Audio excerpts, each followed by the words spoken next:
الحمد لله وحده والصلاة والسلام على من لا نبي بعده أما بعد فأعوذ بالله من الشيطان الرجيم بسم الله الرحمن الرحيم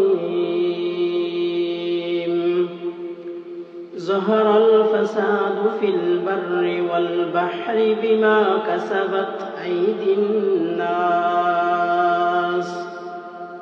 وعن أبي هريرة رضي الله تعالى عنه قال قال رسول الله صلى الله عليه وسلم إذا اتخذ الفي دولا والأمانة مغنما والزكاة مغرما وتعلم لغير الدين وأطاع الرجل امرأته وعق أمه وأدنى صديقه وأقصى أباه وظهرت الأصوات في المساجد وساد القبيلة فاسقهم وكان زعيم القوم أذلهم أكرم الرجل مخافة شره وظهرت الكينات والمعازف وشربت الخمور ولعن آخر هذه الأمة أولها فارتقبوا عند ذلك ريحا حمراء وزلزلة وخسفا ومسخا وقذفا وآيات تتابع كنظام قطع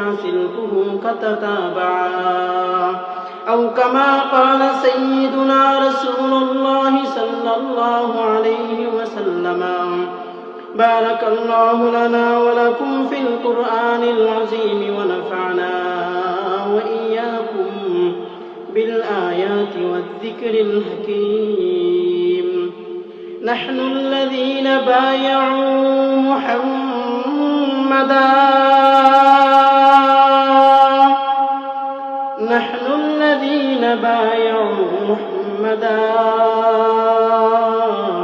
على الجهاد ما بقينا أبدا على الجهاد ما بقينا أبدا জামিয়া ইসলামিয়া আব্বাসিয়া কৌরিয়া কর্তৃক আয়োজিত আজকের ৭১তম বার্ষিক ওয়াজ মাহফিলের চলমান অধিবেশনের সম্মানিত মুহতারাম সভাপতি, আমার সামনে উপবিষ্ট আল্লাহ রাব্বুল আলামিনের আশিকিন, জাকিরিন, মুহিব্বিন, মুরাব্বিয়ান মহান রব্বে করিমের দরবারে শুকরিয়া আদায় করি। সকলে একবার কালিমাতুশ শুকর আদায় করি আলহামদুলিল্লাহ। প্রিয় হাজিরিন, কোন রকম ভূমিকা না টেনে আমি আমার তিলাওয়াতকৃত আয়াত কারিমা এবং পয়গম্বর আরবীর অসংখ্য গণিত হাদিসের ভান্ডার হইতে তিলাওয়াতকৃত হাদিসকে সামনে রেখে বর্তমান জামানার ফিতনা ফাসাদ সম্পর্কে কয়েকখানা কথা বলবো। আল্লাহ যেন আমাকে তৌফিক দান করেন এবং আপনাদেরকেও ইখলাসের নিয়তে শোনার তৌফিক দান করেন। ওয়া মা তৌফিক ইল্লা বিল্লাহ। প্রিয় হাজিরিন, আমি আপনাদের সম্মুখে পবিত্র কুরআনুল কারীমের যে আয়াত তিলাওয়াত করেছি, আয়াত কারিমায় আল্লাহ বলেন যুহরাল ফাসাদু ফিল বাররি ওয়াল বাহরি বিমা কাসাবাত আইদিন নাস। দুনিয়ার জমিনের জলে স্থলে যত আযাব আর গজব, দুনিয়ার জমিনের সমস্ত আযাব আর গজব আল্লাহ জানায় দেন বান্দা তোমাদের নিজের হাতের কামাই। এই দুনিয়াতে যত আযাব আর গজব আমাদেরকে আক্রমণ করে, যত আযাব আর গজব মুসিবত এসে আমাদের উপর আবর্তিত হয়, সমস্ত আযাব আর গজব একমাত্র আমাদের নিজের হাতের কামাই। অন্যথায় আল্লাহ রাব্বুল আলামিন এত মায়ার, এত মেহেরবান, এত দয়াবান আল্লাহ রাব্বুল আলামিন আমাদেরকে আযাব দিবেন না। আল্লাহ কেন আযাব দেন? আল্লাহ পরের অংশে জানায় দেন লিযিকাহুম বা'দাল্লাযী আমিলু লাআল্লাহুম ইয়ারজিউন। আমার বান্দারা, তোমরা যখন তোমাদের নিজের হাতে গুনাহ করো, গুনাহ করার কারণে আমি আল্লাহ রাব্বুল আলামিন তোমাদেরকে মুসিবত দেই। মুসিবত দেওয়ার একমাত্র কারণ যাতে তোমরা মুসিবত আস্বাদন করার পর, মুসিবতে আক্রমিত হওয়ার পর, মুসিবত তোমাদের উপর আবর্তিত হওয়ার পর আল্লাহ তাআলার কাছে যাতে তোমরা রুজু করতে পারো, মহান রব্বে কারীমের কাছে যাতে তোমরা ফিরে যেতে পারো, আল্লাহ রাব্বুল আলামিনের তাবেদারি করতে পারো। এজন্য আল্লাহ রাব্বুল আলামিন মানুষকে গুনাহের কারণে, মানুষদেরকে ফিতনা ফাসাদের কারণে আযাব আর গজব দান করেন। এটা একমাত্র আমাদের ফায়দার জন্য। প্যারে হাজরিন, আযাব আর গজব কেন আসে? আমাদের তো আজকে অবস্থা খারাপ। আজকে 31শে ডিসেম্বর, বছরের শেষ দিন হিসাবে আমাদের জন্য করণীয় হলো আজকের মতো কৌরিয়া মাদ্রাসার মতো যত জায়গায় মাহফিল হচ্ছে, সমস্ত মাহফিলে উপস্থিত হয়ে মহান রব্বে কারীমের দরবারে আকুতি মিনতির সাথে খন্দন করা, যাতে আগামী জীবন আমাদের সুন্দর হয়ে চলে।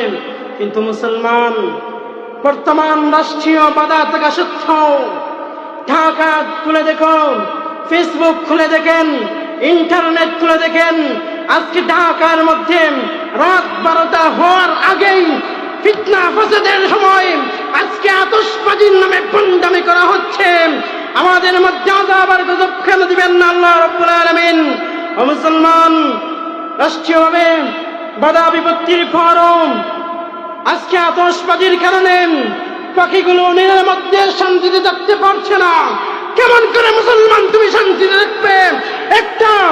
একটা হিংস্র প্রাণীকে, একটা পাখিকে তুমি শান্তিতে থাকতে দিচ্ছ না, আর তুমি শান্তি আশা করো। আল্লাহর নবী বলেন, ইরহামু মান ফিল আরদি ওয়া ইয়ারহামুকুম মান ফিস সামা।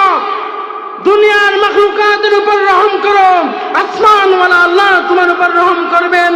পরিষ্কার ভাষায় জানিয়ে দিতে চাই, এই দেশের মধ্যে আতশবাজি নামে বন্ডামি চলবে, আর গজব আর আযাব আসবে না, এটা হতেই পারে না।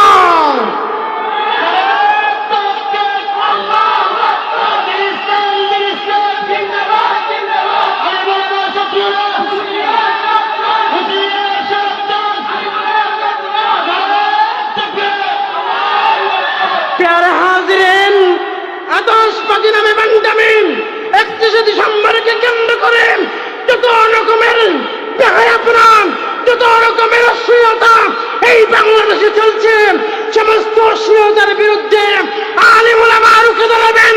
শুধু তাই নয়, ফিতনা যতক্ষণ আসবে, যতক্ষণ পর্যন্ত বন্ডামি চলবে, যতক্ষণ পর্যন্ত নাফরমানি চলবে, আলেম ওলামা কথা বলেই যাবেন। প্যারে হাজরিন, এই দুনিয়ায় যত আযাব আর গজব আসে, সমস্ত একমাত্র আমাদের হাতের কামাই। আমাদের হাতের কামাই হলো আযাব আর গজব। আমার তিলাওয়াতকৃত হাদিসের মধ্যে পয়গম্বর আরবি সুন্দর করে 15টা কারণ উল্লেখ করেছেন। 15টা কারণের কারণে দুনিয়ার জমিনে আযাব আর গজব আসে।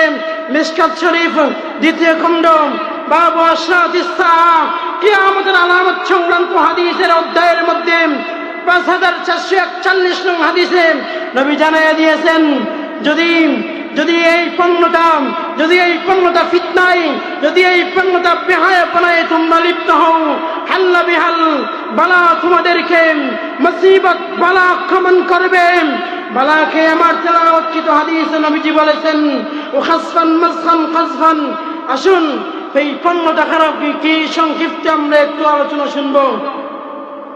প্যারে হাজরিন, আমার তিলাওয়াতকৃত হাদিসের মধ্যে নবীজির সবচেয়ে বড় মুহাদ্দিস সাহাবী হযরত আবু হুরায়রা রাদিয়াল্লাহু তাআলা আনহু থেকে বর্ণিত হাদিসের মধ্যে পাওয়া যায়, النبي هريرة رضي الله تعالى عنه قال قال سيدنا رسول الله صلى الله عليه وسلم إذا اتخذ الفي دولا। যখন সরকারি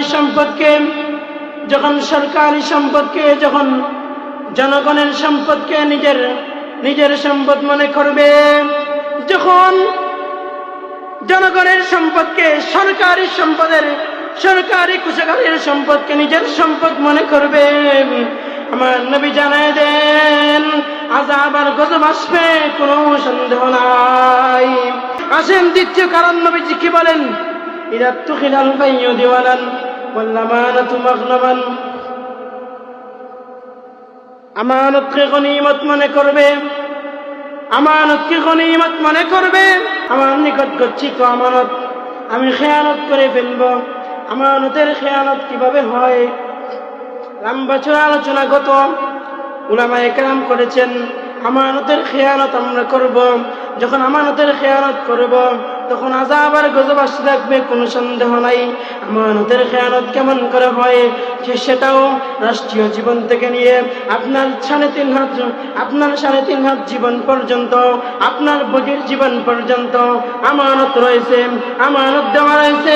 আপনি আমানতের খেয়ানত করবেন, আযাব আর গজব আপনাকে আক্রমণ করবে, আপনাকে মুসিবত আক্রমণ করবে। আর হাজিরিন, আমার রাষ্ট্রীয় জীবনের আমানতের কথা শুনলাম, এখন শুনেন আমার বডির মধ্যে কি আমানত। আল্লাহ আমার বডি দিয়েছেন, কেন আমার বডি দিয়েছেন? কেন দিয়েছেন? ইবাদত করার জন্য। ইবাদত ছেড়ে দিয়ে গান বাজনা, ইবাদত ছেড়ে দিয়ে আতশবাজির মতো বন্ডামি, ইবাদত ছেড়ে দিয়ে নারী কেলেঙ্কারি, ইবাদত ছেড়ে দিয়ে দুনিয়ার যত পাপাচারে লিপ্ত হবে, আযাব আর গজব আসতেই থাকবে। প্রিয় হাজিরিন, আপনারাই বলুন, আমাদের বর্তমান সমাজে কোনটা চলে না? কোনটা চলে না? আযাব আর গজব কেন আসবে না? আযাব আর গজব কেন আসবে না? আমরা একটু খেয়াল করি, নবীজি কি বলেন? নবীজি 3 নম্বর কারণ বলেন, যাকাতু মাগরামা। যাকাতকে জরিমানা মনে করবে। আমার উম্মতের দলেরা যখন যাকাতকে জরিমানা মনে করবে, যাকাতকে জরিমানা কেমনে মনে করে? আজকে মানুষের উপর যাকাত ফরজ হয়, যাকাত ফরজ হলে যাকাত গনে গনে আদায় করে না। তার থেকে জিম্মা মুক্তি হওয়ার জন্য হাতে মুঠ করে কিছু টাকা গরিব গুরাবাদেরকে দান করে দেয়। প্রিয় হাজিরিন, এমন ভাবে যাকাত দিলে যাকাত আদায় হবে না, গনে গনে যাকাত দিতে হবে। আজকে মানুষ যাকাত দেয়, মনে করে আমার মালের যাকাত দিব আমি, কেন হিসাব করে দিব? 1 টাকা 2 টাকা 100 টাকা 1000 টাকা না গুনে দিয়ে দেয়, এটা জরিমানা মনে করে। যখন আমার উম্মতের দলেরা যাকাতকে জরিমানা মনে করে আদায় করবে, যাকাতকে ইবাদত মনে করবে না, যাকাতকে আল্লাহ তাআলার ফরজ বিধান মনে না করে, যাকাতকে আল্লাহ রাব্বুল আলামিনের ফরজকৃত বিধান না মনে করে, জরিমানা মনে করে আদায় করবে, তখন আমার উম্মতের উপর আযাব আর গজব আসবে। আমার পয়গম্বর 4 নম্বর কারণ বলেন, ইযা তুখিদাল ফাইয়ু দিওয়ালান ওয়াল আমানাতু মাগনামান ওয়াজ যাকাতু মাগনামান ওয়া তুআল্লিমা লিগাইরিদ্দিন। আমার উম্মতের মধ্যে এমন একটা সময় আসবে, যেই সময়ের মধ্যে মানুষ দিন শিক্ষা করবে, মানুষ দিন শিক্ষা করবে টাকা অর্জনের জন্য। মানুষ আলিম হবে টাকা অর্জনের জন্য, বক্তা হবে টাকা অর্জনের জন্য, মুবাল্লিগ হবে টাকা অর্জনের জন্য, আলিম হবে টাকা অর্জনের জন্য, মুফতি হবে টাকা অর্জনের জন্য।